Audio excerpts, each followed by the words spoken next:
Okay, this is from Bill S.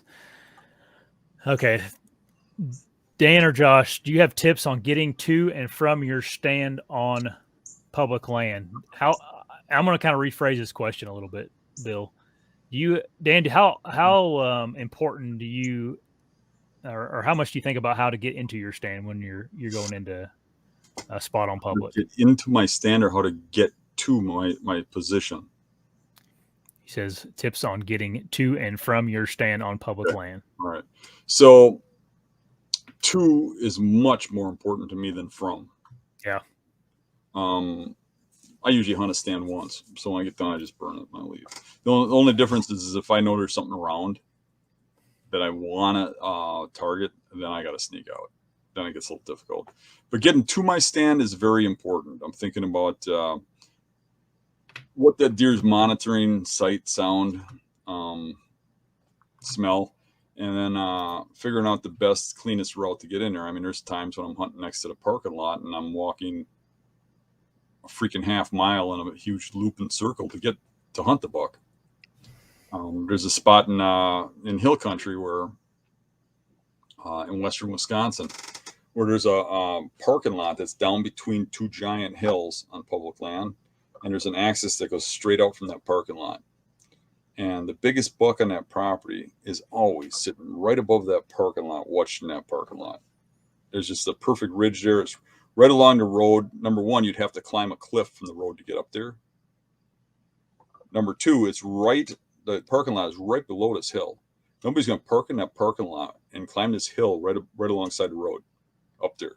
So this buck never gets any human interaction up there. As a matter of fact, the first time I went up there, there's old sheds laying all over the place. I don't think people went up there, period. But what I have to do is that buck is watching that parking lot, monitoring people, so he knows when there's somebody hunting there. It's a small parking spot, so not a lot of people park there. I mean, maybe on weekends and during rut, you see a little more activity or gun season. So when I park there, I just got to make believe I'm one of those people, take that trail all the way out, then curve around up that ridge and come back. And I got to go like a half mile to hunt a deer that's right next to the parking lot. You know, you got to do what you got to do, and every situation is different. Sometimes you luck out and it's a really simple, easy walk straight to the tree kind of thing. And sometimes you got to be a little more careful. Yeah. Oh yeah, and like the worst case for me around here is hill country. Like, man, there's sometimes I walk a long ways out of the way because ridges are pretty long here. We have real long ridges, and And sometimes you hill can't country be has on. a sight advantage too. Yeah, I was getting ready to say that, and they can just see forever. Mm-hmm. So I may And have to walk. you have two different wind directions. You have downwind and you have thermal wind. Yeah. So you don't ever worry about exit then, really. I mean, I you do, but not too often. yeah. Usually I just get down quietly and leave, but I don't really concern myself. I figure once those deer come in during the night, they're going to know where I was. Yeah, right. I'll think about it a lot. Like if I'm hunting my private, my few private farms I have, especially because they're small, and then like I have other people hunting them there, so I don't want to mess it up totally for my dad or whoever else is going to be hunting there. Um, One in particular, there's that you can really easily walk out of there. But you have to walk through the crop fields. You walk through the crop fields and you'd be right to your truck.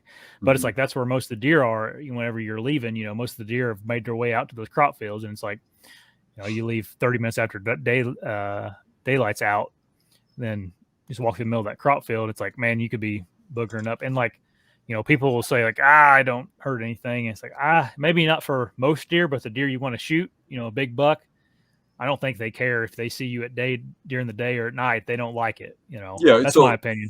so I do agree with you at the point. I mean, like if you're on a property and you don't want to certainly don't want to booger stuff that you're going to be hunting. Yeah. I'm just saying for the spot that I'm in, Yeah. I think I'm already boogering that when I'm in there. Yeah. But like Dave's farm, we would always walk the far edge of the property line where our scent would usually be blown across the line onto the neighbors, where it's just open fields. rather than walk right through the deer coming back. You know, it's just good practice. It's, you know, rather than kick the deer out of there every time you're in there.